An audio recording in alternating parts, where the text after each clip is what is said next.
But now there's this unprecedented advisory for pregnant women not to avoid the Wynwood district, and that's rocking the community. We already have reports of small businesses who have closed, small businesses that have decided, obviously because of the outdoor cafes, to close until further notice, events that have been canceled, and so we're deeply concerned about that because it reminds us that Zika is not just a public health emergency, it's also an economic one. We're very concerned about the impact this has ultimately on Florida's tourism. My message today is, at this point, the time for this political gamesmanship has to end. It's over. We need to fund this as quickly as possible.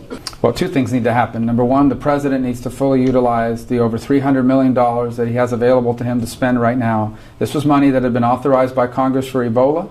This was money that was repurposed for Zika. And this is money that he's sitting on and not spending, and it's inexcusable. And the second thing that needs to happen is the Congress needs to return to Washington as soon as possible and authorize at least $1.1 billion of additional spending to get ahead of this threat for both Florida and the country. And as far as the threat is concerned, I've been very clear. This is not just a public health threat, which is very serious. It's also an economic threat, particularly to Florida tourism and small businesses.